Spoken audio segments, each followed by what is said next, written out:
Hello again, everyone, and welcome to another Michigan Military Technical and Historical Society Museum vehicle restoration project update.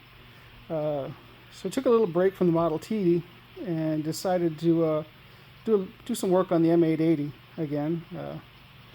We picked up this rear bumper some time ago, and I've been tired of tripping over it. And then when I sent the Model T parts out to be media blasted, I dropped this bumper off with it as well.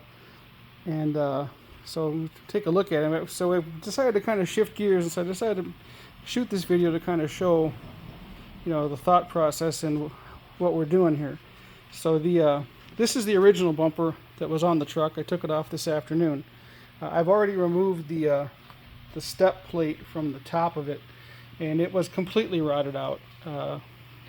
Right here where these it was rusted through in both sides where these bars are, and we'll talk about these in a minute. And it was also rusted through in the corners, which is fairly common. The step plate on these bumpers was welded on from the back side, and then the front was just seam sealed. You can still see some of the seam seal residue here. So they were welded here, they were seam sealed around the front, and obviously the seam sealer kind of breaks down, water gets in here, and they start to rot. And this one was rotting. But I have decided to shift gears and save the original back bumper for a couple of reasons. So first of all, these bars. Oops, you will notice that the replacement bumper we have doesn't have them. And I'm not sure if this was an MWO or something that this unit did, but it definitely makes this bumper a lot stronger. These bumpers were really the only military specific item that was on these trucks when they left the factory. This is not a regular civilian step bumper. It's got the pintle mount here in the back. It's got the provision for the military style trailer plug. And if you're hooking a trailer to this, everything is pulling off of that center section of this bumper. And if you look on this bumper, all you have is this bar, and you can see what happened down here. I'm thinking that somebody was pulling a trailer with this, and you can see how it began to pull the bumper away from the brace. So this brace that was added is welded around the front. It's welded to this, and it will make this bumper a lot stronger.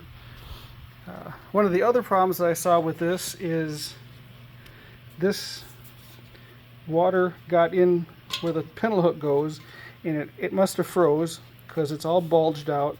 There's a big rust thing here, and this pintle reinforcing plate is seized in here completely. So that pintle hook's not going to sit flat. And then, besides this here, this bumper is physically bent. Most likely your byproduct of whatever happened here. So, and then also it looks to me like maybe they were towing and they lost the trailer, because the little safety chain doodads are, this one's bent, this one's literally ripped off. So I would have had to fabricate those and make them. The ones on the original bumper are the ones a little tweaked, but other than that they're intact. Pintle hook does not have the weird bulge. Everything seems to work there. This bumper has a little bit of a bend on this end, but it's not horrible. We can straighten that out. So given the fact that this bumper would have required reconstructive surgery down here, probably reconstructive surgery on the pintle hook area, you can see here where it actually ripped the steel.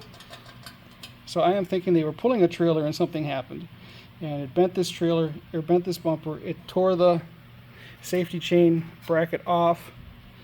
It actually ripped a hole in the metal on the bumper, and the bumper is tweaked. You really can't see it in the pictures, but it's got a real tweak to it. So our original bumper, aside from the fact that the step plate was completely rotten, is actually not that bad.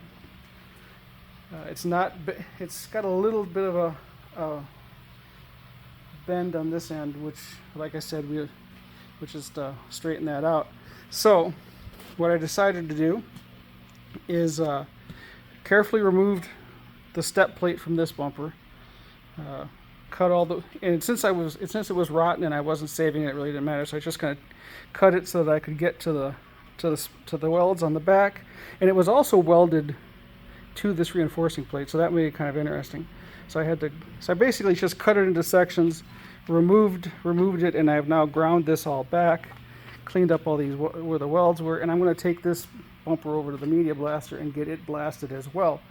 And in the meantime, so I decided this bumper here that's bent and everything became a sacrificial lamb, and I'll bring this over here, set her down.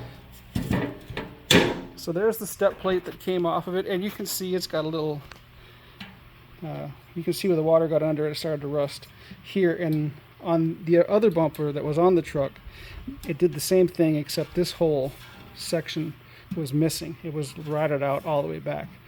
So what's kind of cool about this bumper is that the way it's welded on, you have this, the step plate sits on top of the bumper and it's just tacked in the back.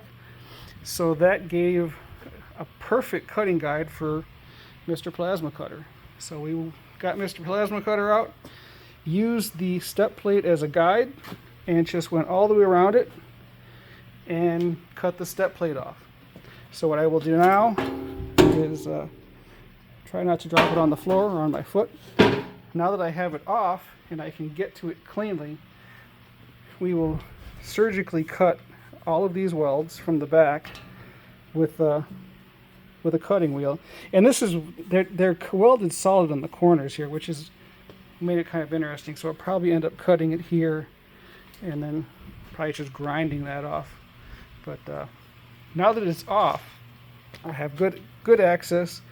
I can cut these welds, remove this strip of the bumper and discard it, and then this bumper here, this bent bumper, will be thrown away. And then there's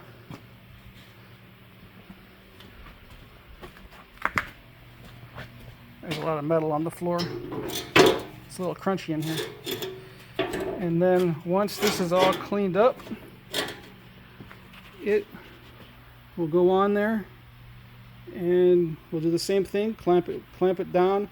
We'll, I will put some good weld through primer on here, try and prevent this rust from happening again. Clamp this thing down. We'll weld it from the back, and we'll seam seal it from the front, just like it was done originally, and we'll put it back on the truck, and we will have a nice clean bumper.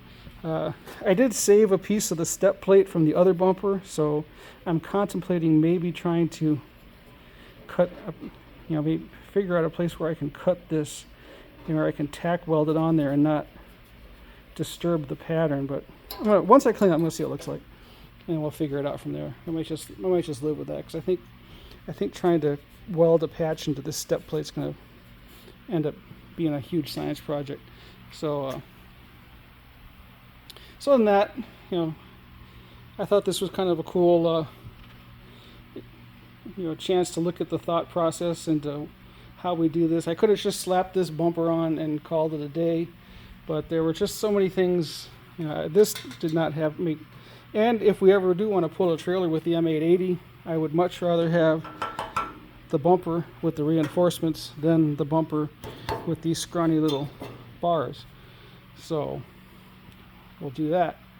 So that's that. We're going to just wrap it up for the night. Again, check us out. If you're in the Detroit area, stop by the museum. We're at 9.5 mile in Gratiot and East Point, and the website is mimths.org. Take a look and see what's going on, and buy a membership or something. Help us out. So until later, y'all have a good one.